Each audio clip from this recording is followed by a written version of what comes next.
cards, and you get a lot of other content around that artist, and then you can sell that. So there's a lot of gamification and a lot of startups emerging in the space. But the one theme that you should walk away from this, if you're going to walk away with anything, is that we're extremely early, and there really isn't a central player that's emerged in the music NFT space. Spotify, Beatport have not launched any notable NFT initiatives, so they're not in the mix.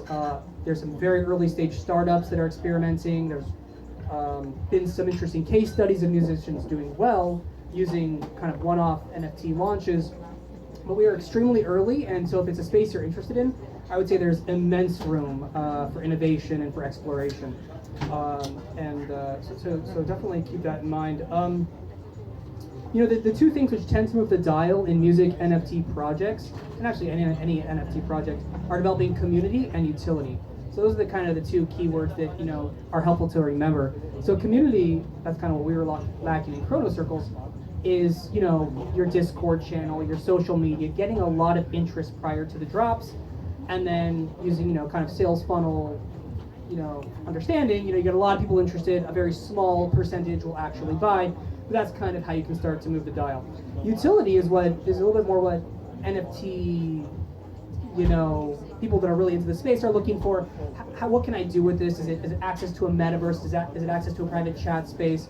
So we just signed a partnership with Whale Room, which is basically NFT permissioned chat spaces. So just by dint of being a current owner of the NFT, you'll get access to a private chat space to share with other owners. So kind of a club. You saw Bored Apes do something very similar to this.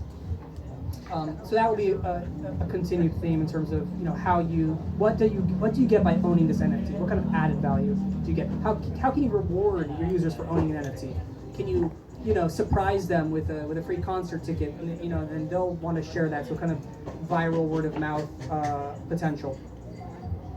What I want to kind of wrap up with is for us to kind of focus in on the music space as a whole. And I use a term that is not so friendly, but is kind of how I talk about kind of corporate or pop or music generally. I call it kind of boardroom music. As in music that was not really composed by musicians per se, but was a tactical decision by corporate heads on what they thought could be most successful in any given quarter. Now that's perhaps a slight exaggeration, but I think it is somewhere in between. We're not really getting so what this results in, as you may have noticed, is a lot of very negative music which is pulling people down, is just playing to the lowest common denominator. And I think we're in a state of planetary collapse where we have to be conscious of everything we do, and music has a huge potential to move consciousness, to generate new ideas, and that's why it's so important when you think about something in the music NFT space to keep that in mind, how it's actually going to help the planet. So, in closing, I have a number of initiatives in the music NFT space. As I said, it's a time for exploration and for experimentation. So if this is something of interest to you, if you're a musician, you're curious about some channels that you might want to be involved with, or you want to look at how we can collaborate, it'd be awesome to me. So thank you so much.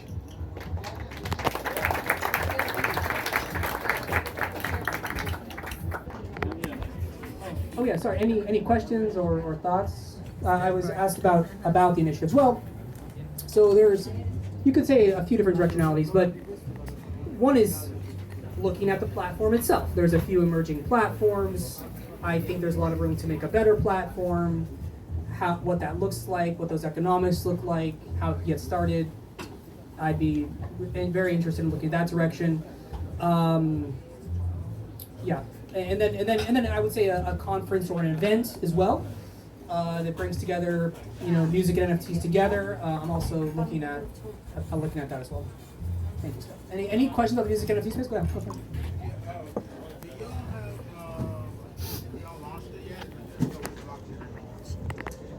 Chrono Circles, the phase 1 was launched as at the intersection of human composition and algorithmic composition. And that was launched with a partner known Origin, who uses Ethereum. So a bunch of gas fees, not optimized for music, but they featured us. So we kind of the next phase we're kind of open at this point. So I'm looking at Tezos, I'm looking at other opportunities of lower gas fees, because if we're talking about minting, thousands of these, gas fees become very relevant. And personal view, I think the addiction of Ethereum as the central NFT place, I just don't think that holds a lot of water. I think a lot of other blockchains are valid. There's a lot of other awesome developments. So I'm not concerned about doing it somewhere other than Ethereum.